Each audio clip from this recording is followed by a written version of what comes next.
Guys, I just boiled. I have like yesterday I have cough and stuff. Anyway, this time I boiled this one, guys. Just wait.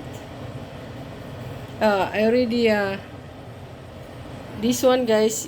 You can slice this and remove the skin. I just use a knife and peel off the cut right here, cut right there, and you cut like that and remove the skin. And the same as the lime and the orange. And then this is the ginger. You can just use a little ginger. Like yesterday I boiled 4 cups. I drank all day in it. And so you can put a little black pepper, uh, cloves. Yesterday I did not put black pepper, but today I just put it. Whole cloves, 1 cinnamon stick, just a little turmeric powder. I put a little cinnamon, ground cinnamon, and a slice of lemon, lime, and orange, and a little ginger. I have some already in the freezer before. I slice it from yesterday.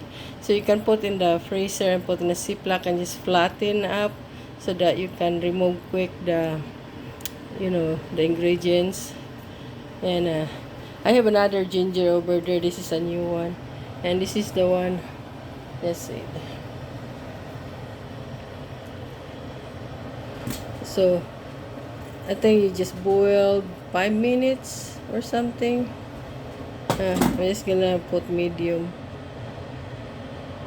low.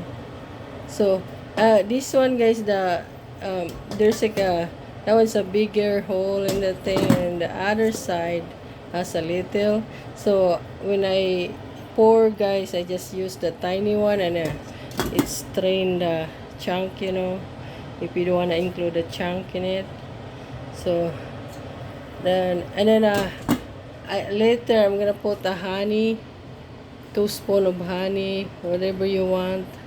So so then I drink this NyQuil. This is from yesterday, and that's why I drink from yesterday. Anyway, first day I drink like 30 ml, and then this morning I just use a 15 ml.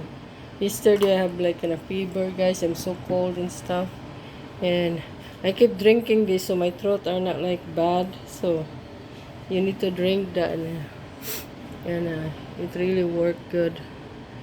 So, and this one, guys, I let it cool, guys. It's still hot, guys. It's still the hotness in it. So I'm putting this in the refrigerator later. There's the aluminum foil in it. And the caramel is underneath it, so you need to flip this into the other plate, but you cool this off first in the refrigerator for 4 hours, they said. But maybe I just eat it tomorrow. We'll see, because anyway, it's hot. You see. So all the goodness in it. I just use 2 cups because it's already 10 something p.m. So if it's the daytime, guys, I use like 4 cups water or 3 cups if you want, and just drink it, warm it up if you want. See you later.